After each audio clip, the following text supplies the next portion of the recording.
ఎన్నికలు జరుగుతూ ఉంటాయి. 2014 ఎన్నికలు తీసుకోండి, జగన్ సెంట్రిక్.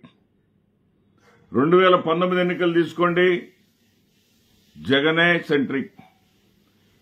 2024 తీసుకోండి, జగనే సెంట్రిక్. రేపు 2028 అయినా 29 అయినా రేపు కూడా కాబోయేది జగనే సెంట్రిక్. ఇక్కడేంటంటే 2024 ఎన్నికల్లో జగన్ ఓడారు అన్నారే కానీ చంద్రబాబు గెలిచాడు అని ఎవరు అనలా.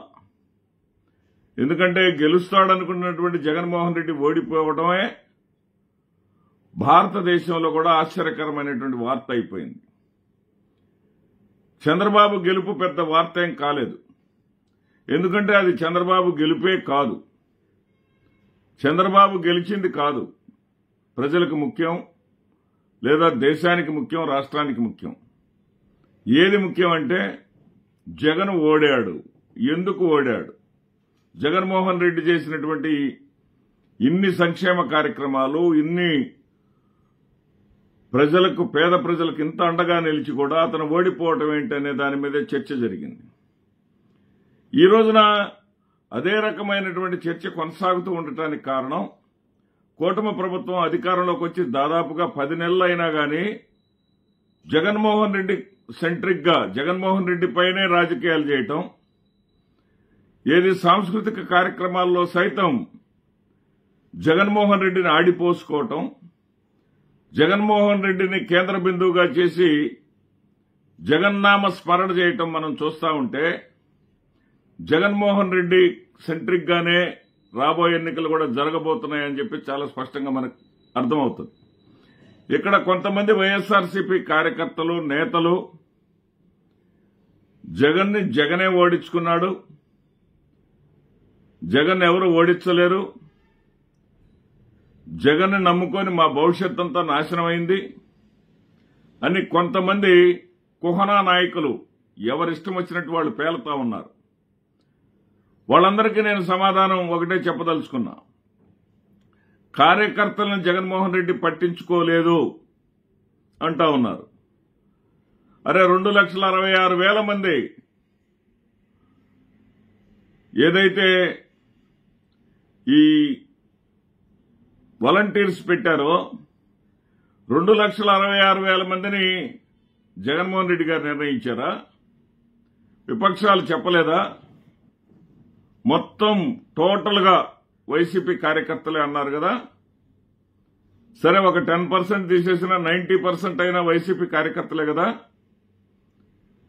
దాదాపు 2.5 లక్షల మంది వైసీపీ కార్యకర్తలకు నెల 5,000 రూపాయలు అప్పజెప్పినటువంటి జగన్మోహన్ రెడ్డి కార్యకర్తలకి న్యాయం చేసినట్లు కదా. పైగా మరికొందరు నేతలు అంటా ఉంటారు ఏమని, జగన్మోహన్ రెడ్డి వాలంటీర్లు నమ్మాడు, కార్యకర్తలను వదిలేశాడు, వాలంటీర్ల వల్ల మేము ఓడిపోయామంటారు. ఆ వాలంటీర్లను ఎవరు పెట్టారండి? ఎమ్మెల్యేలు కదా, జగన్మోహన్ రెడ్డి గారు పెట్టారా? వాలంటీర్లు ప్రతి ఒక్క వాలంటీర్కి అడ్రస్లు తీసుకుని జగన్మోహన్ రెడ్డి గారు నియమించారా? మీకు నచ్చినా, మీరు మెచ్చినా, మీకు ఇష్టమైనటువంటి వాళ్ళని మీరు పెట్టుకున్నారా లేదా? 50 కుటుంబాలలో పూర్తి సమాచారం మీకు అందిస్తారు. వాళ్ళు ఏ పార్టీకి చెందిన వాళ్ళు, ఎవరికి ఓటేస్తారు, పూర్తిగా మీకు సమాచారాన్ని ఇస్తారు, మీ కంట్రోల్లో ఉంచుతారు అనుకున్న వ్యక్తుల్ని మీరు జాగ్రత్తగా ఆచితూచి ఎంపిక చేసుకున్నారు కదా. చోటా మోటా నాయకులు, తృతీయ శ్రేణి నాయకులు రికమెండేషన్స్ కూడా కాదని, నీకేం తెలుసు, మాకు పలానోళ్ళు కావాలి అని చెప్పేసి మీరే పెట్టుకున్నారు కదా. మీరే పెట్టుకున్నటువంటి వ్యక్తులు మీకే పని చేయకపోతే అది మీ చేతకంతనం కదా. అంటే మీరు వాలంటీర్లను పెట్టుకుంటే మిగతా కార్యకర్తలందరినీ వదిలేయమని చెప్పేసి ఏమన్నా చెప్పాడా జగన్మోహన్ రెడ్డి గారు? మిగతా కార్యకర్తలను పట్టించుకోవద్దని జగన్మోహన్ రెడ్డి గారు మీకేమైనా చెప్పారా? లేదు కదా. జగన్మోహన్ రెడ్డి గారు చేయాల్సినవి చేశారు. జగన్మోహన్ రెడ్డి గారికి గతంలో 80,000 పైచీలకు మెజార్టీ వచ్చింది. ఈసారి 60,000 పైచీలకు మెజారిటీ వచ్చింది పులివెందుల్లో. అంటే 20,000 మంది ప్రతి నియోజకవర్గంలో 175 నియోజకవర్గాల్లో 20,000 మంది వైసీపీకి వ్యతిరేకంగా ఓటు వేసినట్టుగా గణాంకాలు చెప్తా ఉన్నాయి. 20,000 మంది వైసీపీకి వ్యతిరేకంగా ఓటు వేయటానికి కారణం ఎవరండి? మీరు చేసినటువంటి ప్రచారం కాదా? కార్యకర్తలను పట్టించుకోవట్లేదు, వాలంటీర్లు అంతా చూసుకుంటూ, వాలంటీర్లను ఏ రకంగా మీకు జగన్మోహన్ రెడ్డి గారు అప్పచెప్పాడు? వాలంటీర్ల సాయంతో ప్రజల స్థితిగతులను తెలుసుకోండి, ప్రజలకు అందుబాటులో ఉండండి, గడప గడపకు చెయ్యండి, ఇంటింటికి వెళ్ళండి, అవసరమైతే నిద్రలు చేయండి, వాళ్లతోనే ఉండండి అని చెప్పారు కదా. ఎవరున్నారు? ఎంతమంది ఉన్నారు? ముఖ్యమంత్రిగా బాధ్యతలు నిర్వహిస్తూ జగన్మోహన్ రెడ్డి గారు చెప్పడమే గానీ ఆ కార్యక్రమాన్ని చేయలేకపోయి ఉండవచ్చు. అందువల్ల ఆయనకు కూడా ఒక 20,000 తగ్గి ఉండవచ్చు. కానీ మీరు గతంలో 40,000, 50,000 మెజార్టీతో గెలిచిన వాళ్ళు కూడా బొక్కబోర్ల పడ్డారు, ఓడిపోయారంటే మీ మీద మీరు ఏం చేశారు? మీరు ఎంత తీవ్రమైనటువంటి వ్యతిరేకతని అటు కార్యకర్తల నుంచి, ప్రజల నుంచి కొని తెచ్చుకున్నారనేది ఒకసారి గమనించండి. అంతేగాని ప్రతిదానికి జగన్మోహన్ రెడ్డి గారే కారణం, మా ఓటమికి కారణం జగన్మోహన్ రెడ్డి గారే అనేటటువంటి మాటలు మాట్లాడకండి. ఇకపై చాలా జాగ్రత్తగా మీరు పనిచేయండి, పార్టీని బలోపేతం చేయడానికి కృషి చేయండి.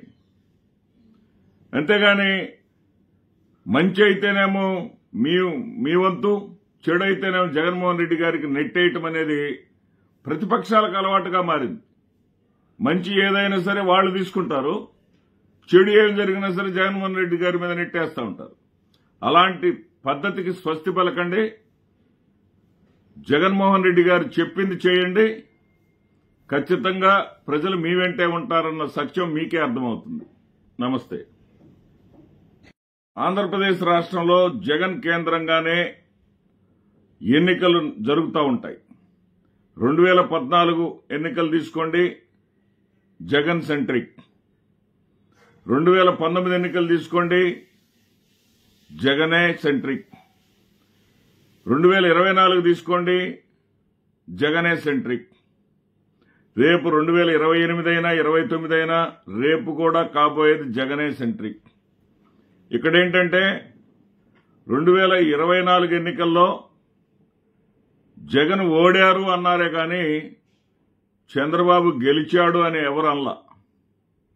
ఎందుకంటే గెలుస్తాడనుకున్నటువంటి జగన్మోహన్ రెడ్డి ఓడిపోవడమే భారతదేశంలో కూడా ఆశ్చర్యకరమైనటువంటి వార్త అయిపోయింది. చంద్రబాబు గెలుపు పెద్ద వార్త ఏం కాలేదు. ఎందుకంటే అది చంద్రబాబు గెలుపే కాదు. చంద్రబాబు గెలిచింది కాదు. ప్రజలకు ముఖ్యం, లేదా దేశానికి ముఖ్యం, రాష్ట్రానికి ముఖ్యం. ఏది ముఖ్యం అంటే జగన్ ఓడాడు. ఎందుకు ఓడాడు? జగన్మోహన్ రెడ్డి చేసినటువంటి ఇన్ని సంక్షేమ కార్యక్రమాలు, ఇన్ని ప్రజలకు, పేద ప్రజలకు ఇంత అండగా నిలిచి కూడా అతను ఓడిపోవటం ఏంటనే దాని మీదే చర్చ జరిగింది. ఈ రోజున అదే రకమైనటువంటి చర్చ కొనసాగుతూ ఉండటానికి కారణం, కూటమి ప్రభుత్వం అధికారంలోకి వచ్చి దాదాపుగా 10 నెలలు అయినా గానీ జగన్మోహన్ రెడ్డి సెంట్రిక్ గా, జగన్మోహన్ రెడ్డి పైనే రాజకీయాలు చేయటం, ఏది సాంస్కృతిక కార్యక్రమాల్లో సైతం జగన్మోహన్ రెడ్డిని ఆడిపోసుకోవటం, జగన్మోహన్ రెడ్డిని కేంద్ర బిందువుగా చేసి జగన్నామ స్మరణ చేయటం మనం చూస్తా ఉంటే, జగన్మోహన్ రెడ్డి సెంట్రిక్ గానే రాబోయే ఎన్నికలు కూడా జరగబోతున్నాయని చెప్పి చాలా స్పష్టంగా మనకు అర్థమవుతుంది. ఇక్కడ కొంతమంది వైఎస్ఆర్సీపీ కార్యకర్తలు, నేతలు జగన్ని జగనే ఓడించుకున్నాడు, జగన్ ఎవరు ఓడించలేరు, జగన్ నమ్ముకొని మా భవిష్యత్ అంతా నాశనమైంది అని కొంతమంది కుహనా నాయకులు ఎవరిష్టం వచ్చినట్టు వాళ్ళు పేలుతా ఉన్నారు. వాళ్ళందరికీ నేను సమాధానం ఒకటే చెప్పదలుచుకున్నా. కార్యకర్తలను జగన్మోహన్ రెడ్డి పట్టించుకోలేదు అంటా ఉన్నారు. అరే 2,66,000 మంది ఏదైతే ఈ వాలంటీర్స్ పెట్టారో 2,66,000 మందిని జగన్మోహన్ రెడ్డి గారు నిర్ణయించారా? విపక్షాలు చెప్పలేదా? మొత్తం టోటల్ గా వైసీపీ కార్యకర్తలే అన్నారు కదా. సరే, ఒక 10% తీసేసిన 90% అయినా వైసీపీ కార్యకర్తలే కదా. దాదాపు 2.5 లక్షల మంది వైసీపీ కార్యకర్తలకు నెల 5,000 రూపాయలు అప్పజెప్పినటువంటి జగన్మోహన్ రెడ్డి కార్యకర్తలకి న్యాయం చేసినట్లు కదా. పైగా మరికొందరు నేతలు అంటా ఉంటారు ఏమని, జగన్మోహన్ రెడ్డి వాలంటీర్లు నమ్మాడు, కార్యకర్తలను వదిలేశాడు, వాలంటీర్ల వల్ల మేము ఓడిపోయామంటారు. ఆ వాలంటీర్లను ఎవరు పెట్టారండి? ఎమ్మెల్యేలు కదా, జగన్మోహన్ రెడ్డి గారు పెట్టారా? వాలంటీర్లు ప్రతి ఒక్క వాలంటీర్కి అడ్రస్లు తీసుకుని జగన్మోహన్ రెడ్డి గారు నియమించారా? మీకు నచ్చినా, మీరు మెచ్చినా, మీకు ఇష్టమైనటువంటి వాళ్ళని మీరు పెట్టుకున్నారా లేదా? 50 కుటుంబాలలో పూర్తి సమాచారం మీకు అందిస్తారు. వాళ్ళు ఏ పార్టీకి చెందిన వాళ్ళు, ఎవరికి ఓటేస్తారు, పూర్తిగా మీకు సమాచారాన్ని ఇస్తారు, మీ కంట్రోల్లో ఉంచుతారు అనుకున్న వ్యక్తుల్ని మీరు జాగ్రత్తగా ఆచితూచి ఎంపిక చేసుకున్నారు కదా. చోటా మోటా నాయకులు, తృతీయ శ్రేణి నాయకులు రికమెండేషన్స్ కూడా కాదని, నీకేం తెలుసు, మాకు పలానోళ్ళు కావాలి అని చెప్పేసి మీరే పెట్టుకున్నారు కదా. మీరే పెట్టుకున్నటువంటి వ్యక్తులు మీకే పని చేయకపోతే అది మీ చేతకంతనం కదా. అంటే మీరు వాలంటీర్లను పెట్టుకుంటే మిగతా కార్యకర్తలందరినీ వదిలేయమని చెప్పేసి ఏమన్నా చెప్పాడా జగన్మోహన్ రెడ్డి గారు? మిగతా కార్యకర్తలను పట్టించుకోవద్దని జగన్మోహన్ రెడ్డి గారు మీకేమైనా చెప్పారా?